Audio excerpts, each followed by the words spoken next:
South ఇండియాలోనే అతి తక్కువ ధరలకి రత్నాలనందించే ఏకైక సంస్థ 6JVR. చచ్చిపోయినరని చెప్పలే, బతికే ఉంటారని చెప్పిండ్రు. ఆయన కాలు మొక్కిన నిర్మల ఆయన ముఖం చూపియాలి. ఆఖరిసారి ఆయన చూపిందంటే ఆడ చూపించలేదు, ఇంటికి వచ్చిన గైట చూపించలే. పొలం ఉందా అట్లా ఏమన్నా ఉందమ్మా? ఏం లే, భూమిలే ఏం లే, మరి ఇల్లు ఒకటే అంతే. ఏం ఇప్పుడు మీకు ఎవరు లేరా ఇక అసలు? లేదు. అది మంచిగా వస్తామని చెప్పిండ్రు కదా అనుకున్నాం, కానీ చేయడమండి నేను కళాల గిట్ట అనుకోండి. చేవేళ్ల దగ్గర జరిగినటువంటి బస్సు ప్రమాదంలో 19 మంది ప్రాణాలు కోల్పోయారు. అందులో బందెప్ప, లక్ష్మి అనే ఇద్దరు వైఫ్ హస్బెండ్ కూడా ప్రాణాలు కోల్పోయారు. వాళ్ళు వచ్చేసి హాజీపూర్ గ్రామానికి సంబంధించిన వాళ్ళు, యాలాల మండలం, వికారాబాద్ జిల్లా. అయితే వాళ్ళకి 2 పిల్లలు ఉన్నారు. ఆ 2 పిల్లలు ఇప్పుడు అనాథలుగా మిగిలిపోయినటువంటి పరిస్థితి. కనీసం వాళ్లకు అటువైపు ఇటువైపు కూడా ఎవ్వరు లేరు. ఒక అమ్మమ్మ తాత మాత్రమే ఉన్నారు, వాళ్లకు ఇంకెవరూ లేరు.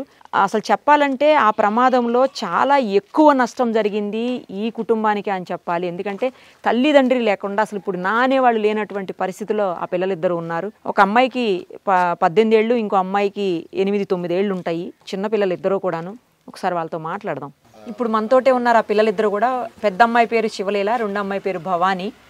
అయితే ఆ పిల్ల ఒక మాట అన్నది, పెద్దమ్మాయి, నేను కూలి పనికి పోయి అయినా సరే నా చెల్లెల్ని సాక్కుంటాను, నేను అమ్మమ్మ ఉంది, అమ్మమ్మని దగ్గర తెచ్చి పెట్టుకుంటానని. ఆ మాట చాలా బాధ అనిపించింది. ఎందుకంటే ఎవరూ లేనటువంటి పరిస్థితి, ఏమీ వాళ్ళకి వెనక ముందు కూడా ఏమీ లేదు. చూస్తుంటే అర్థమవుతుంది, ఒక్క చిన్న ఇల్లు తప్పించి ఏం కనిపించట్లేదు. ఒకసారి మాట్లాడదాం వాళ్ళతోటమ్మా. ఏమైంది ఆ రోజు? అమ్మ నాన్న ఎక్కడికి వెళ్ళారు, ఎందుకు వెళ్ళారు? అంటే అమ్మ హెల్త్ బాగాలేకుండే, చాలా రోజులు అంది బాగాలేకుంటే ఎప్పటికి పోయినట్టే హాస్పిటల్కి పోయిండ్రు. కొన్ని నెలలు అమ్మమ్మ వాళ్ళతుంటే అక్కడి నుంచి అక్కడనే పోయితే ఏమైంది, ఫోన్ చేసిన నేను పొద్దున్న, ఎప్పటికి ఫోన్ చేసినట్టే ఫోన్ చేసిన, మాట్లాడతారేమో అని. పొద్దున్న ఫోన్ చేస్తే ఫోన్ మాట్లాడలే, లేపలే అసలు. బస్సులో పోతుండ్రు కానీ సైలెంటే ఉన్నా. తర్వాతకు మళ్ళీ అర్ధగంట సేపు అయినాక నేను మళ్ళీ ఫోన్ చేసిన, వేరేలో ఫోన్ తీసుకొని. అయినా సరే మాట్లాడలే, లేపలే. మళ్ళీ ఏం చేసినాము, ఫోన్ లేపుతలేరని వేరే లక్క ఫోన్ తీసుకొని నేను ఫోన్ చేసిన. మళ్ళీ అయినా డౌట్ వచ్చింది, ఇక ఫోన్ చేస్తే 11 అయింది. ఆడికైనా సరే 11 అయితే ఫోన్ చేసినాం. 2 సార్లు చేస్తే లేపిండ్రు లాస్ట్కు.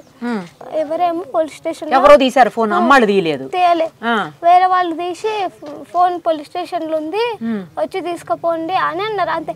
మళ్ళీ తర్వాత నాకు సరిగ్గా అర్థం కాకుండా వేరే అక్కకి నేను పిలిపించి మళ్ళీ అడిగితే అక్క వచ్చి అడిగింది, అర్థమయ్యేటట్టు అడిగినాక లేదు, ఈ ఫోన్ పోలీస్ స్టేషన్లో ఉంది, ఆ బస్కి యాక్సిడెంట్ అయింది, వాళ్ళని హాస్పిటల్లో జాయిన్ చేసిండ్రు, వచ్చి తీసుకుపోండి అని చెప్పిండ్రు. అప్పుడు తెలిసింది మాకు మా అమ్మని. అయినా సరే నేను అనుకున్నా మా అమ్మ బాగానే ఉంది, మా నాయన బాగానే ఉంటారు అనుకున్నా. మళ్ళీ తర్వాతకు మా అమ్మకు ఫోన్ చేసి చెప్పిన. మా అమ్మకు ఫోన్ చేసి చెప్తే మా అమ్మ ఇట్లా బస్ యాక్సిడెంట్ అయిందంట, దాంట్లో అమ్మ వాళ్ళు ఇట్టున్నారేమో, వచ్చి పోదామంటే మా అమ్మ వచ్చి చెప్పలే వాళ్ళు ఇట, నాకు అప్పటికి కూడా తెలియదు, చెప్పలే. బాగుందంట. మళ్ళీ పోయేటప్పుడు అడిగిన నేను, బాగుందా, నాయనకు బాగుందా, అమ్మకు బాగుందా అంటే బాగుంది అని చెప్పిండ్రు.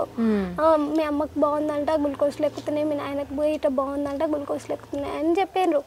సరే బాగుండ్రు కదా అని పోయినాం. మేము ఆడికి పోయినాక హాస్పిటల్ కాడికి పోయినాం.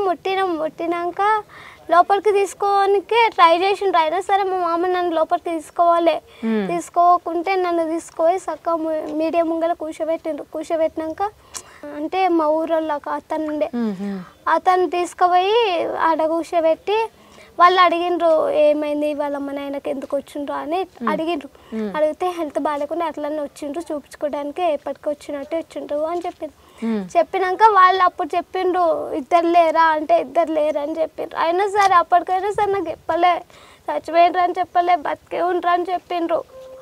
బాగుందా అంటే బాగుంది అని చెప్పిండ్రు. కానీ అయినా సరే ఇప్పటికి మా అమ్మ ముఖం నాకు చూపించలే, మా నాయన ముఖం నాకు చూపించాలి. ఆయన కాలు మొక్కిన నేను మా నాయన ముఖం, మా అమ్మ ముఖం చూపించాలి. ఇట్లా అడిగితే ఇట్లా నాకు చూపించాలి.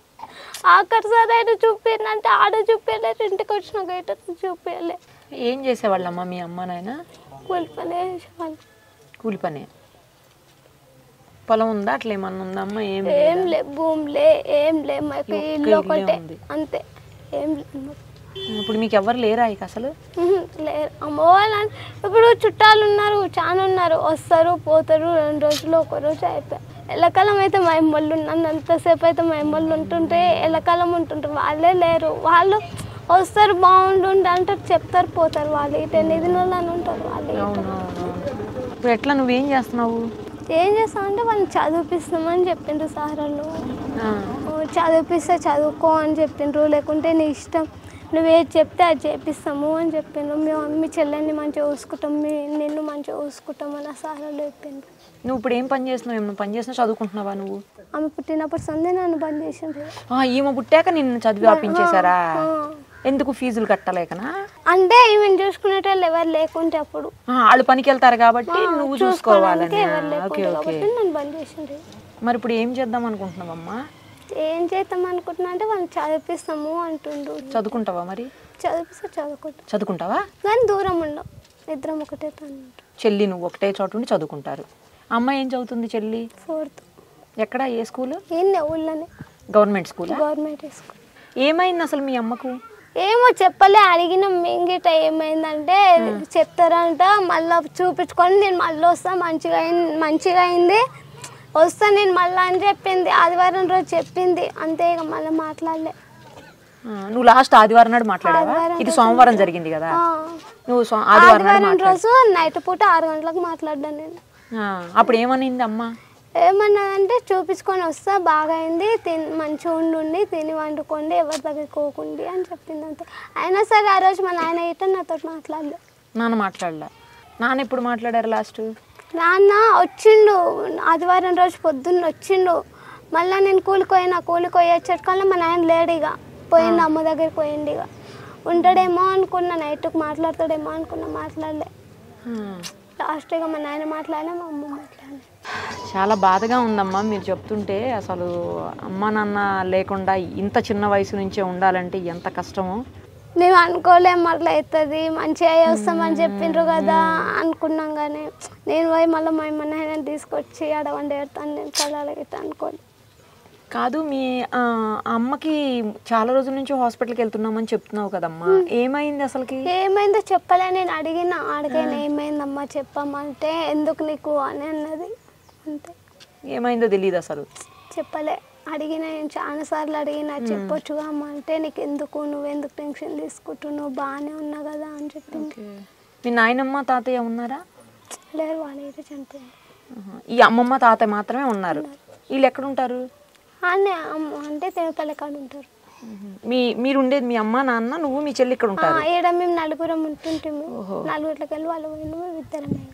ఇప్పుడు చదువుకుంటావా? అయితే చదివిపిస్తే చదువుకుంటావా ఒకే దగ్గర ఉండి నువ్వు చెల్లి? చదువుకుంటా. ఏ క్లాస్లో ఆపేసినావు నువ్వు? 8th. తిన్నారా? ఏమన్నా తినలేదా అమ్మా? ఇంకా తినలే. నీకు వంట చేయటం వస్తుందా? వస్తుందా? ఇప్పుడు చెల్లిని నువ్వే సాకుతున్నావా? అయితే నువ్వే చూసుకుంటున్నావా చెల్లిని? నువ్వే అన్నం వండి నువ్వే పెడుతున్నావు. ఇంకా ఏడవకు, సరేనా? ఏడవకు. చూడండి, చిన్న పాప కదా, తను కనీసం అసలు ఏమీ బయటికి కూడా ఎక్స్ప్రెస్ చేయలేనటువంటి పరిస్థితి. ఏడుస్తుంది తప్పించి ఏమీ మాట్లాడట్లేదు. కనీసం తను ఏం మిస్ అయిందో తనకు అర్థమవుతుంది, మనకి అర్థమవుతుంది. కానీ మనం చేయగలిగినటువంటి సాయం ఇప్పుడు పోయిన వాళ్ళ అమ్మ నాన్ననైతే ఇట్లా ఎవరు తీసుకురాలేరు. కాకపోతే వాళ్ళకి చదువు కోసం, వాళ్ళ భవిష్యత్తు కోసం మన వంతు సాయం అయితే మనం చేద్దాం. మేము కూడా సుమన్ టీవీ నుంచి ఖచ్చితంగా చేస్తాము వీళ్ళ కోసం. అలాగే వాళ్ళది పర్సనల్ అకౌంట్ నెంబర్స్ ఉన్నాయేమో వాళ్ళవి అడిగి తీసుకుంటాను. మీకు ఇక్కడ కింద డిస్ప్లే చేస్తాము. వాళ్ళ దగ్గర అకౌంట్ నెంబర్స్ ఉన్నా లేదా గూగుల్ పే, ఫోన్పే ఏమున్నా కూడా వాళ్ళని అడిగి తీసుకుని నేను కింద డిస్ప్లే చేస్తాము. మీకు వీలైనంత సాయం చేయండి. మీరు చేసే 5 రూపాయలైనా, 10 రూపాయలైనా, 100 రూపాయలైనా, 5,000 అది ఎంత చేయగలిగితే అంత వాళ్ళకి చాలా పెద్ద హెల్ప్ అవుతుంది. చదువు కోసం, వాళ్ళ భవిష్యత్తు కోసము మనందరం కలిసి సాయం చేద్దాం వాళ్ళకి. ఎందుకంటే ఎక్కువ నష్టం, నేను ముందే చెప్పాను, చాలా ఎక్కువ నష్టం జరిగింది వాళ్ళకి. తల్లిదండ్రులను కోల్పోయినటువంటి పరిస్థితి. కనీసం చాలా పెద్ద ఆవిడ, వాళ్ళ అమ్మమ్మ ఉంది కానీ చాలా పెద్ద ఆవిడ ఉంది, వాళ్ళ తాతయ్య ఇంకా పెద్ద ఆయన అయి ఉండాలి నాకు తెలిసి. వాళ్ళు కూడా చూసే పరిస్థితి ఉండదు. బంధువులు ఉంటారు, వచ్చిపోతారు తప్పించి పూర్తి స్థాయిలో వాళ్ళు ఇన్వాల్వ్ అయ్యి వాళ్ళ భవిష్యత్తుని తీర్చిదిద్దే పరిస్థితి అయితే ఎవరికి ఉండదు. కాబట్టి ప్రభుత్వము, అధికారులు కూడా ఏడవకు తల్లి, ఏడవకు అమ్మా. ప్రభుత్వము, అధికారులు కూడా సాయం చేస్తామని చెప్పారంట. సరే, ఒకవేళ వాడు చదువుకుంటే వాళ్ళ చదువు కోసం వాళ్ళు కూడా సాయం చేస్తారు. బట్ వాళ్ళ భవిష్యత్తు కోసం అయితే మనందరం తలా ఒక చెయ్యేసి సాయం చేద్దాం.